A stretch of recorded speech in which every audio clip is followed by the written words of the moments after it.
আচ্ছা, তুমি কখনো নিজের জন্য সেজেছো? নাকি সবসময় প্রিয় মানুষটার মনের মতোই হতে চেয়েছো? তার পছন্দের রং, তার পছন্দের খাবার সবকিছুই নিজের পছন্দের করে নিয়েছো। কোনোদিন তোমার পছন্দের শাড়ি, কানের দুল পরে তাকে জিজ্ঞাসা করেছো কেমন লাগছে তোমায়? নাকি শাড়ি আর কানের দুলটাও প্রিয় মানুষের পছন্দেই পরেছো?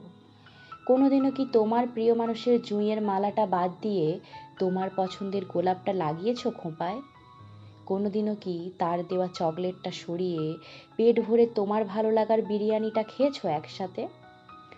কখনো কি তার পছন্দের স্কাই ব্লু রংটা বাদ দিয়ে তোমার পছন্দের ডিপ ব্লু শাড়িটা আপন করে নিয়েছো? কখনো কি তার পছন্দের ডায়েট চার্ট বাদ দিয়ে তোমার পছন্দের বেশি ঝাল মশলাযুক্ত খাবার বিনা দ্বন্দ্বেই মুখে তুলেছো?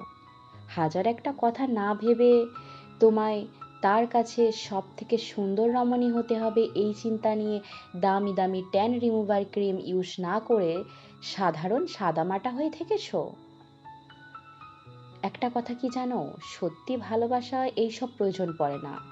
সত্যি ভালোবাসায় তো স্কাই ব্লু কেন, তুমি তার কাছে সব রঙেই সুন্দর। শুধু চকলেট কেন, বিরিয়ানিতেও দুজনে খুশি। চুলে জুঁইয়ের মালা কেন, বিনা ফুলেও তুমি সুসজ্জিত। ভালোবাসার মানুষ এমনিই হয়, তোমায় সুন্দর করে তাকে ভালোবাসতে হবে না। তুমি যেমন তেমনই তোমাকে ভালোবাসা যাবে। অতএব দিন শেষে নিজেকে ভালোবাসা, নিজের জন্য সাজো, নিজের জন্য বাঁচো। কারো পছন্দে বাঁচতে হবে না, নিজের পছন্দে বাঁচো। সে থাকলে এমনিই থাকবে, সে ভালোবাসলে এমনিই ভালোবাসবে। তার জন্য তোমায় সেজে উঠতে হবে না। শুধু মনে করবে তুমি তোমার শেষ সম্বল, আর বাকি সব ইতিহাস, কল্পনা মাত্র।